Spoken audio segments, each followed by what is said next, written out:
क्या सच में एक माँ उम्र के इस मोड़ पर अपने आत्मसम्मान के लिए सब कुछ छोड़कर आत्मनिर्भर बन सकती है?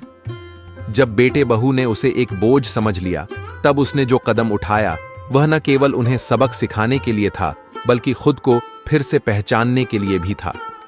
क्या आरती अपने फैसले पर अडिग रह पाएगी? आइए जानते हैं इस रहस्यमयी सफर की कहानी, जहां एक मां ने अपने आत्मसम्मान की लड़ाई खुद लड़ी और साबित कर दिया कि हौसला उम्र का मोहताज नहीं होता। अटैची हाथ में पकड़े आरती ड्राइंग रूम में आई तो राकेश और सारिका चौंक कर खड़े हो गए। मां, अटैची में क्या है?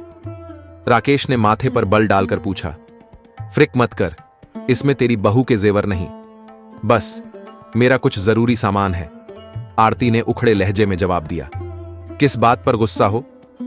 अपने बेटे के इस प्रश्न का आरती ने कोई जवाब नहीं दिया तो राकेश ने अपनी पत्नी की तरफ प्रश्नसूचक निगाहों से देखा। नहीं, मैंने मम्मी से कोई झगड़ा नहीं किया है, सारिका ने फौरन सफाई दी, लेकिन तभी कुछ याद करके वह बेचैन नजर आने लगी। राकेश खामोश रहकर सारिका के आगे बोलने का इंतजार करने लगा। बात कुछ खास नहीं थी। मम्मी फ्रिज से कल रात दूध निकाल रही थी। मैंने बस ये कहा था कि सुबह कहीं मोहित के लिए दूध कम न पड़ जाए। कल चाय कई बार बनी, मुझे कतई एहसास नहीं हुआ कि उस छोटी सी बात का मम्मी इतना बुरा मान जाएंगी। अपनी बात खत्म करने तक सारिका चिढ़ का शिकार बन गई। मां, क्या सारिका से नाराज हो? राकेश ने आरती को मनाने के लिए अपना लहजा कोमल कर लिया। मैं इस वक्त कुछ भी कहने सुनने के मूड में नहीं हूं। तू मुझे राजनगर तक का रिक्शा ला दे, बस। आरती की नाराजगी उनकी आवाज में अब साफ झलक उठी। क्या आप अंजलि दीदी के घर जा रही हो? हां। बेटी के घर अटैची लेकर रहने जा रही हो?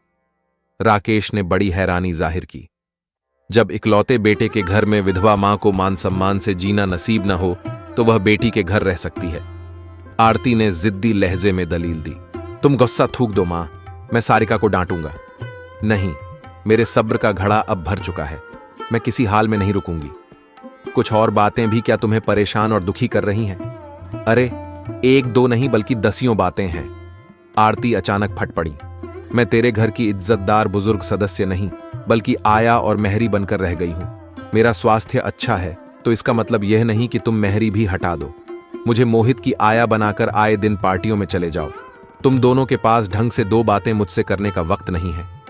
उस शाम मेरी छाती में दर्द था तो तू डॉक्टर के पास भी मुझे नहीं ले गया। मां, तुम्हें बस एसिडिटी थी जो डाइजीन खाकर ठीक भी हो गई थी। अरे, अगर दिल का दौरा पड़ने का दर्द होता तो तेरी डाइजीन क्या करती? तुम दोनों के लिए अपना आराम, अपनी मौज मस्ती मेरे सुख दुख का ध्यान रखने से कहीं ज्यादा महत्वपूर्ण है। मेरी तो मेरी, तुम दोनों को बेचारे मोहित की फिक्र भी नहीं।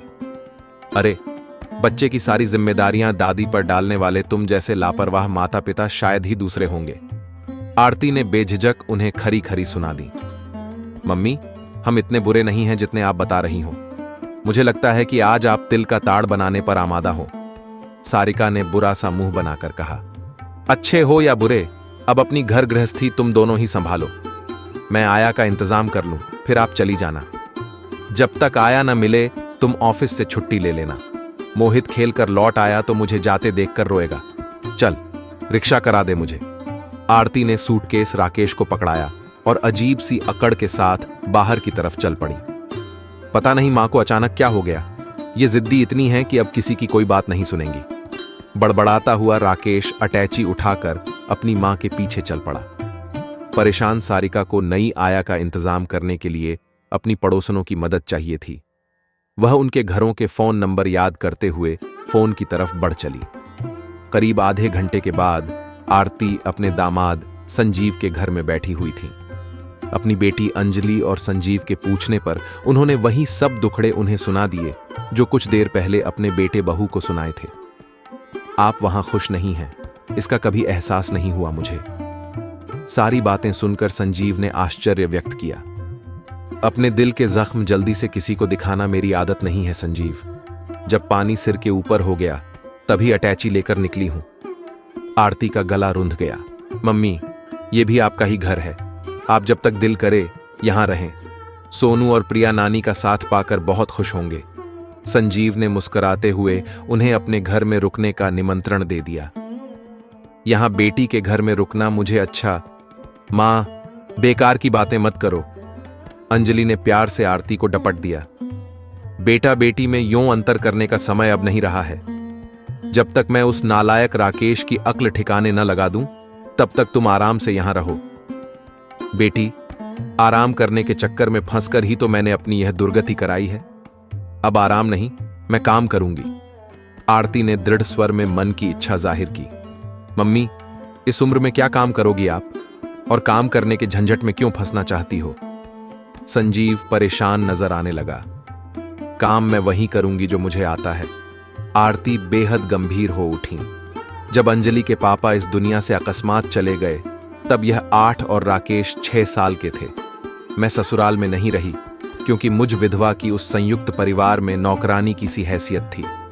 अपने आत्मसम्मान को बचाए रखने के लिए मैंने ससुराल को छोड़ा। दिन में बढ़ियाओं पापड़ बनाती और रात को कपड़े सिलती। आज फिर मैं सम्मान से जीना चाहती हूं। अपने बेटे बहू के सामने हाथ नहीं फैलाऊंगी। कल सुबह अंजलि मुझे लेकर शीला के पास चलेगी। यह शीला कौन है? संजीव ने उत्सुकता दर्शाई। मां, तुमने कभी अपने दुख दर्द की तरफ पहले जरा सा इशारा किया होता तो अब तक मैंने राकेश और सारिका के होश ठिकाने लगा दिए होते। मेरी बहुत पुरानी सहेली है। उसने बढ़िया पापड़ बनाने का लघु उद्योग कायम कर रखा है। वह मुझे भी काम देगी। अगर रहने का इंतजाम भी उसने कर दिया तो मैं यहां नहीं मां, तुम यहीं रहोगी। अंजलि ने उन्हें अपनी बात पूरी नहीं करने दी और आवेश भरे लहजे में बोली, जिस घर में तुम्हारे बेटा बहू ठाठ से रह रहे हैं, वह घर आज भी तुम्हारे नाम है। अगर बेघर होकर किसी को धक्के खाने ही हैं, तो वह तुम नहीं, वे होंगे। तू इतना गुस्सा मत कर बेटी। मां, तुमने कभी अपने दुख दर्द की तरफ पहले जरा सा इशारा किया होता तो अब तक मैंने राकेश और सारिका के होश ठिकाने लगा दिए होते। अब मैं काम करना शुरू करके आत्मनिर्भर हो जाऊंगी तो सब ठीक हो जाएगा। मुझे तुम पर गर्व है मां। आरती के गले लगकर अंजलि ने अपने पति को बताया। मुझे वह समय याद है जब मां अपना सुख चैन भुलाकर दिन रात मेहनत करती थीं। हमें ढंग से पाल पोस कर काबिल बनाने की धुन हमेशा इनके सिर पर सवार रहती थी। आज राकेश बैंक ऑफिसर और मैं पोस्ट ग्रेजुएट हूं, तो यह मां की मेहनत का ही फल है। लानत है राकेश पर जो आज वह मां की उचित देखभाल नहीं कर रहा है। मेरी यह बेटी भी कम हिम्मती नहीं है संजीव। आरती ने स्नेह से अंजलि का सिर सहलाया। पापड़ बढ़ियाओं बनाने में यह मेरा पूरा हाथ बटाती थी। पढ़ने में हमेशा अच्छी रही। मेरा बुरा वक्त न होता तो जरूर डॉक्टर बनती मेरी गुड़िया। आप दोनों बैठकर बातें करो। मैं जरा एक बीमार दोस्त का हालचाल पूछने जा रहा हूं। मम्मी, आप यहां रुकने में जरा सी भी हिचक महसूस न करें। राकेश और सारिका को मैं समझाऊंगा तो सब ठीक हो जाएगा। संजीव उनके बीच से उठकर अपने कमरे में चला गया। कुछ देर बाद वह तैयार होकर बाहर चला गया। उसके बदन से आ रही इत्र की खुशबू को अंजलि ने तो नहीं, पर आरती ने जरूर नोट किया। कौन सा दोस्त बीमार है संजीव का? आरती ने अपने स्वर को सामान्य रखते हुए अंजलि से पूछा। मुझे पता नहीं, अंजलि ने लापरवाह स्वर में जवाब दिया। बेटी, पति के दोस्तों की, उसके ऑफिस की गतिविधियों की जानकारी हर समझदार पत्नी को रखनी चाहिए। मां, 2 बच्चों को संभालने में मैं इतनी व्यस्त रहती हूं कि इन बातों के लिए फुर्सत ही नहीं बचती। अपने लिए वक्त निकाला कर, बन संवर कर रहा कर। कुछ समय वहां से बचाकर संजीव को खुश करने के लिए लगाएगी तो उसे अच्छा लगेगा।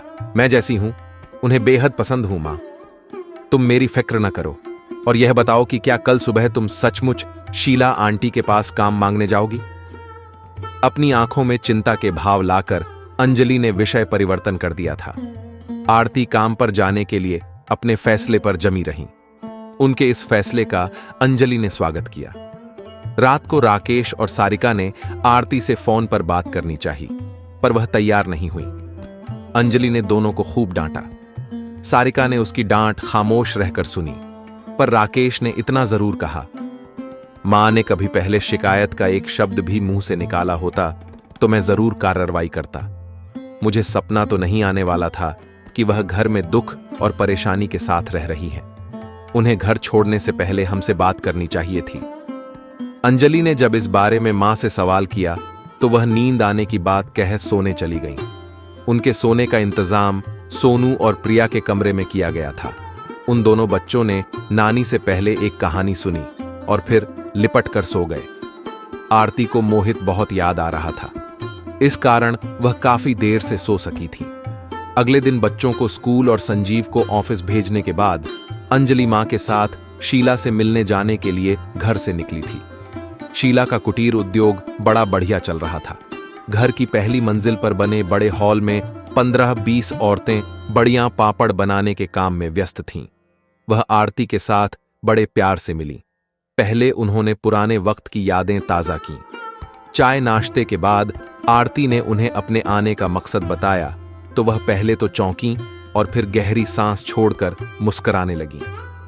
अगर दिल करे तो अपनी परेशानियों की चर्चा करके अपना मन जरूर हल्का कर लेना आरती। कभी तुम मेरा सहारा बनी थी और आज फिर तुम्हारा साथ पाकर मैं खुश हूं। मेरा दायां हाथ बनकर तुम चाहो तो आज से ही काम की देखभाल में हाथ बटाओ। अपनी सहेली की यह बात सुनकर आरती की पलकें नम हो उठी थीं। आरती और अंजलि ने वर्षों बाद पापड़ बढ़ियाओं बनाने का काम किया। उन दोनों की कुशलता जल्दी ही लौट आई। बहुत मजा आ रहा था दोनों को काम करने में। कब लंच का समय हो गया उन्हें पता ही नहीं चला। अंजलि घर लौट गई क्योंकि बच्चों के स्कूल से लौटने का समय हो रहा था। आरती को शीला ने अपने साथ खाना खिलाया। आरती शाम को घर लौटी तो बहुत प्रसन्न थीं। संजीव को उन्होंने अपने उस दिन के अनुभव बड़े जोश के साथ सुनाए।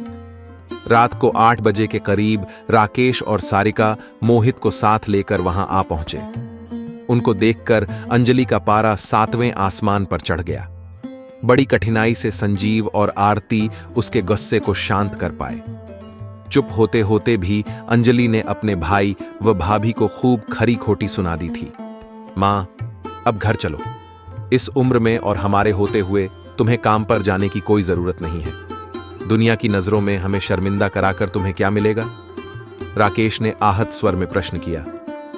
मैं इस बारे में कुछ नहीं कहना सुनना चाहती हूं। तुम लोग चाय पियो, तब तक मैं मोहित से बातें कर लूं। आरती ने अपने 5 वर्षीय पोते को गोद में उठाया और ड्राइंग रूम से उठकर बच्चों के कमरे में चली आई। उस रात राकेश और सारिका आरती को साथ वापस ले जाने में असफल रहे। लौटते समय दोनों का मूड बहुत खराब हो रहा था। मम्मी अभी गुस्से में हैं, कुछ दिनों के बाद उन्हें समझा बुझाकर हम भेज देंगे, संजीव ने उन्हें आश्वासन दिया। उन्हें पापड़ बढ़ियाओं बनाने के काम पर जाने से भी रोको जीजाजी, राकेश ने प्रार्थना की। जो भी इस बात को सुनेगा हम पर हंसेगा। राकेश, मेहनत व ईमानदारी से किए जाने वाले काम पर मूर्ख लोग ही हंसते हैं। मां ने यही काम करके हमें पाला था। कभी जाकर देखना कि शीला आंटी के यहां काम करने वाली औरतों के चेहरों पर स्वाभिमान और खुशी की कैसी चमक मौजूद रहती है। थोड़े से समय के लिए मैं भी वहां रोज जाया करूंगी मां के साथ। अपना फैसला बताते हुए अंजलि बिल्कुल भी नहीं झिझकी थी। बाद में संजीव ने उसे काम पर न जाने के लिए कुछ देर तक समझाया भी, पर अंजलि ने अपना फैसला नहीं बदला। मेरी बेटी कुछ मामलों में मेरी तरह से ही जिद्दी और धुन की पक्की है संजीव। ये किसी पर अन्याय होते भी नहीं देख सकती। तुम नाराज मत हो और कुछ दिनों के लिए इसे अपनी इच्छा पूरी कर लेने दो। घर के काम का हर्जा इसका हाथ बटाकर मैं नहीं होने दूंगी। तुम बताओ, तुम्हारे दोस्त की तबीयत कैसी है? आरती ने अचानक विषय परिवर्तन कर दिया। मेरे दोस्त की तबीयत को क्या हुआ है? संजीव चौंका। अरे, कल तुम अपने एक बीमार दोस्त का हालचाल पूछने गए थे ना? हाँ, वह अब ठीक है, बेहतर है। अचानक बेचैन नजर आ रहे संजीव ने अखबार उठाकर उसे आंखों के सामने यूं किया मानो आरती की नजरों से अपने चेहरे के भावों को छिपा रहा हो। आरती ने अंजलि की तरफ देखा, पर उसका ध्यान उन दोनों की तरफ न होकर प्रिया की छोटी खोलने की तरफ लगा हुआ था। आरती के साथ अंजलि भी रोज पापड़ बढ़ियाओं बनाने के काम पर जाती। मां शाम को लौटती, पर बेटी 12 बजे तक लौट आती। दोनों इस दिनचर्या से बेहद खुश थीं। मोहित को याद करके आरती कभी कभी उदास हो जाती, नहीं तो बेटी के घर उनका समय बहुत अच्छा बीत रहा था। आरती को वापस ले जाने में राकेश और सारिका पूरे 2 हफ्ते के बाद सफल हुए। आया की देखभाल मोहित के लिए अच्छी नहीं है मम्मी, वह चिड़चिड़ा और कमजोर होता जा रहा है, सारा घर आपकी गैर मौजूदगी में बिखर सा गया है। मैं हाथ जोड़कर प्रार्थना करती हूँ, अपनी सारी गलतियां सुधारने का वादा करती हूँ। बस अब आप घर चलिए प्लीज। हाथ जोड़कर यूं विनती कर रही बहू को आरती ने अपनी छाती से लगाया और घर लौटने को राजी हो गई। अंजलि ने पहले ही यह सुनिश्चित करवा लिया कि घर में झाड़ू पोंछा करने व बर्तन मांजने वाली बाई आती रहेगी। वह तो आया को भी आगे के लिए रखवाना चाहती थी, पर इसके लिए आरती ही तैयार नहीं हुई। मैं जानती थी कि आज मुझे लौटना पड़ेगा, इसीलिए मैं शीला से 15 दिन की अपनी पगार ले आई थी। अब हम सब पहले बाजार चलेंगे। तुम सबको अपने पैसों से मैं दावत दूंगी और उपहार भी। आरती की इस घोषणा को सुनकर बच्चों ने तालियां बजाई और खुशी से मुस्कुरा उठे। आरती ने हर एक को उसकी मनपसंद चीज बाजार में खिलवाई। संजीव और राकेश को कमीज मिली। अंजलि और सारिका ने अपनी पसंद की साड़ियां पाईं। प्रिया ने ड्रेस खरीदी। सोनू को बैट मिला और मोहित को बैटरी से चलने वाली कार। वापस लौटने से पहले आरती ने अकेले संजीव को साथ लिया और उस आलीशान दुकान में घुस गईं, जहां औरतों की हर प्रसाधन सामग्री बिकती थी। क्या आप यहां अपने लिए कुछ खरीदने आई हैं मम्मी? संजीव ने उत्सुकता जताई। नहीं, यहां से मैं कुछ बरखा के लिए खरीदना चाहती हूं, आरती ने गंभीर लहजे में जवाब दिया। बरखा कौन? एकाएक ही संजीव के चेहरे का रंग उड़ गया। तुम्हारी दोस्त जो मेरी सहेली उर्मिला के फ्लैट के सामने वाले फ्लैट में रहती है, वही बरखा जिससे मिलने तुम अक्सर उसके फ्लैट पर जाते हो, जिसके साथ तुमने गलत तरह का रिश्ता जोड़ रखा है। मम्मी, ऐसी कोई बात नहीं। संजीव, प्लीज झूठ बोलने की कोशिश मत करो और मेरी यह चेतावनी ध्यान से सुनो। आरती ने उसकी आंखों में आंखें डालकर सख्त स्वर में बोलना शुरू किया। अंजलि तुम्हारे प्रति, घर व बच्चों के प्रति पूरी तरह से समर्पित है। पिछले दिनों में तुम्हें इस बात का अंदाजा हो गया होगा कि वह अन्याय के सामने चुप नहीं रह सकती। मेरी बेटी मान सम्मान से जीने को सबसे महत्वपूर्ण मानती है। उसे बरखा की भनक भी लग गई तो तुम्हें छोड़ देगी। मेरी बेटी सूखी रोटी खा लेगी पर जिएगी इज्जत से। जैसे मैंने बनाया वैसे ही वह भी पापड़ बड़ियाओं बनाकर अपने बच्चों को काबिल बना लेगी। आज के बाद तुम कभी बरखा के फ्लैट पर गए तो मैं खुद तुम्हारा कच्चा चिट्ठा अंजलि के सामने खोलूंगी। तुम्हें मुझे अभी वचन देना होगा कि तुम उससे संबंध हमेशा के लिए समाप्त कर लोगे।